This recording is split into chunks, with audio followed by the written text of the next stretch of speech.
Hi, welcome back to the What the Wealth podcast. I'm Jonathan Bednar, certified financial planner.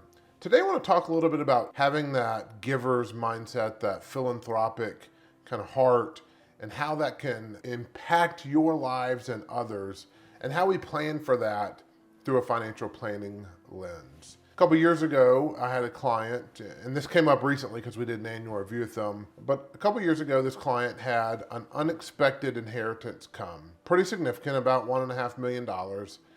And from that time, we've been navigating lots of financial planning issues, but one that's always been on their heart is giving. And how do we give? This has been a core value of theirs from the very beginning, kind of ingrained in their life, is to give and to help others. And so now that they have this inheritance, the big question was, Jonathan, how much can I give? You see, in the past, and really still to this point, they've given $100 here, $50 there, $200, somewhere else. And while they feel like they're doing their part, they're helping, they're giving, they feel like they should be doing more, especially with this inheritance that they received a couple years ago. So, and this is on top of their tithing. They tithe 10% to their church, but they're just called to do and really feel they find pleasure and enjoyment out of being able to help others who can't help them. So I know the Boys and Girls Club is a place that they like to help. They like to help people at their church. I mean, they just want to be able to be that foundation to people. And so when we were doing our annual review last week, they said, basically this exact scenario. Jonathan, we've been helping people. We've been giving $100 here and $50 there. And every week when we get groceries, we buy some groceries and put in the food pantry section, to give to people that are hungry. And so we help, but we feel like we could do more. There's more, and we're called to do more, and I'm just not happy. However, I'm not sure how much we should do. I don't know how much we should give. So as we unpack that, I said, Mr. and Miss Client, you give what you're called to give. What's laid on your heart to give is what you give. And they understood that concept, but for them, they wanted a number that they could give without putting them at financial jeopardy. And they didn't know how to come up with that. And so what we did is some real simple back of the napkin math. They inherited $1.5 million. That money's all after tax, so it's non-retirement money. They can get to it very easily. If they sell something, it will be a capital gain, but there's ways around this. We could make a contribution to a donor advised fund, which would be a non-taxable event to them. There's several ways we can make these charitable contributions. But again, their impact really wants to be centered around their local community. And so a big donor advised fund contribution that's going to go to a very well-known charity is fine and good, but that doesn't hit their community the way they would like to.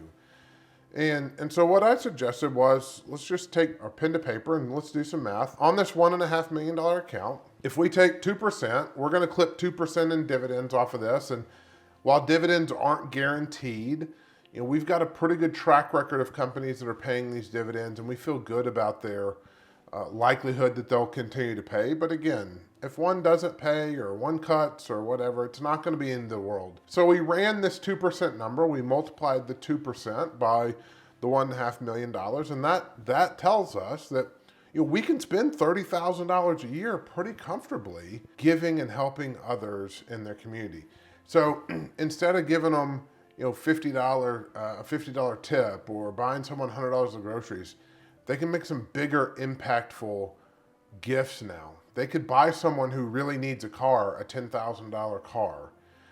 They can help someone who's struggling to pay for school, some tuition. They can help a single mom with 3 months worth of her rent or 3 months worth of mortgage payments. We can make some pretty sizable gifts when we can put some pen to paper down and really think about what do we want to do? What do we feel like we're called to do?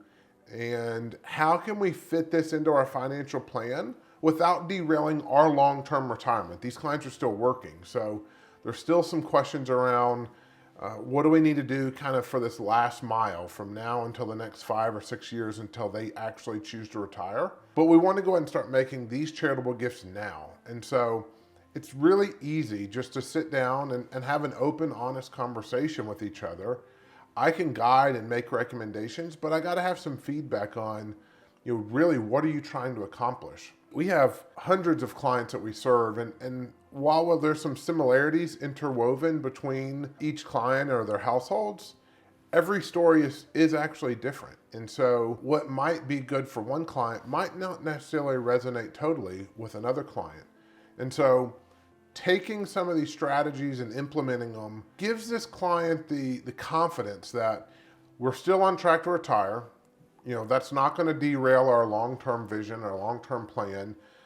We're still going to have money for retirement. We're still going to be able to help kids and grandkids in the future. We're going to be able to do the things we want to do, but we're also going to be able to impact positively the lives of others in our community today.